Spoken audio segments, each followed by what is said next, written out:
section of nuclear physics. It has two chapters in it. The first being the nuclear atom, and the second one, comparatively, the one that is comparatively trickier, is radioactivity.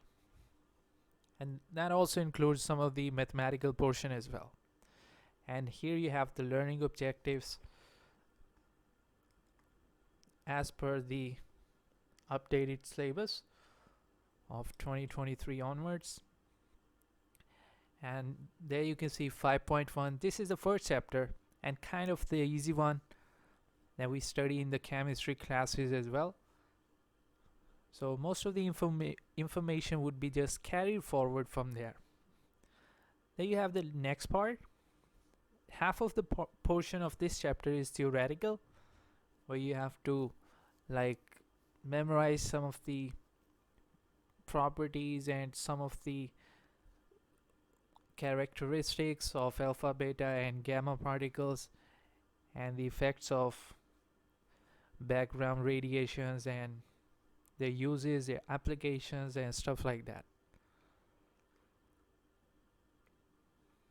And then we used to have this fusion reaction. We used to study the formation of stars and this one portion, but now we push this content in this topic of the space physics. So from this one, the main topic is radioactive decay and half-life.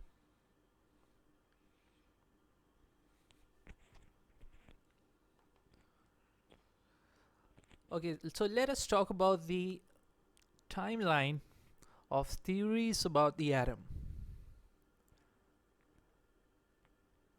The first thing is the very definition of the atom itself keeps changing. Not keeps changing, but I mean they keep adding variations in that. They keep putting up new theories that would define the atom in different ways. And even at the beginning, we used to have on one side Democritus, who introduced the word atom. The word atom itself means something which is not divisible. A particle that is so small that it would be not divisible. So he was of the view that if you keep breaking the matter, the smallest substance that you'll be getting would not be a particle, rather it would be a vibrating string. Because one day he saw this thing, that if you change the length of the chords of a vibrating string, you can play different notes, different musical notes on the vibrating string. Afterwards, we call those different notes as the notes having different frequency, but the word frequency in terms of the musical notes was not introduced at that time. So he was of the view of tiny strings, that all the matter, if you keep breaking it down, eventually you'll be getting this thing as the tiny strings. And Democritus, on the other hand, was of the view that if you keep breaking down the atom into smaller and smaller particles, eventually you'll come up to this thing, which is a particle that is so tiny that it is uncuttable, that he called atom.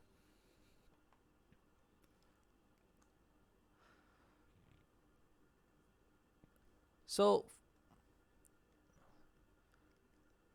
this theory of Pythagoras about the vibrating strings at that time did not make much progress. Rather, the concept introduced by the Democritus was carried forward.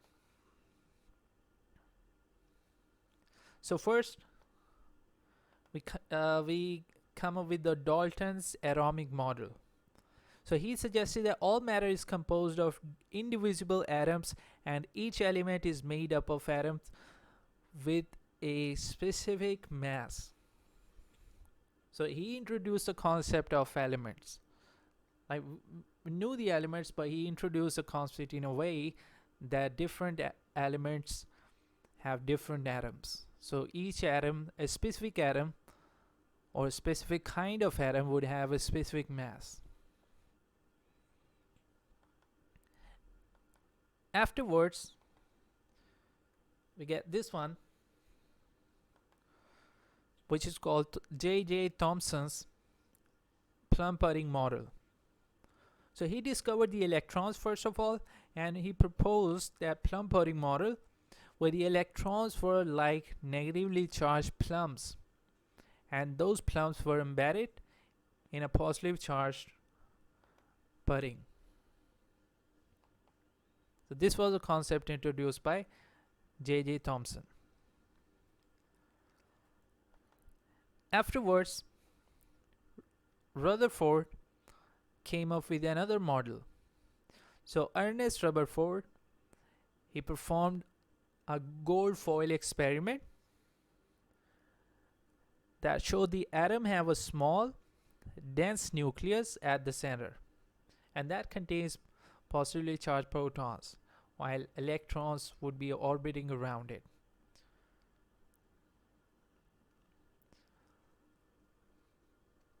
So this is the experiment. This experiment was a very, at that time, very advanced with respect to the time frame. Anyway, let's move on to the next one. Then we have the Niels Bohr's atomic model. So Niels Bohr expanded on first of all, he just did the extension on the Rutherford's work, and he suggested that the electrons orbit the nucleus like Rutherford also did, but he said electrons orbit the nucleus in specific energy levels that we call shells, just like the planets orbit the sun. We get the concept introduced by the quantum mechanics, a famous one, especially introduced by Schrödinger's. So Schrödinger and Heisenberg, especially these scientists, they provided a more detailed and mathematically rigorous understanding of the behavior of electrons as both particles and waves. So this is a point where we come up to something which was also predicted by Pythagoras many hundred years ago. They can behave both as particle as well as wave. This is called wave-particle duality of subatomic particles.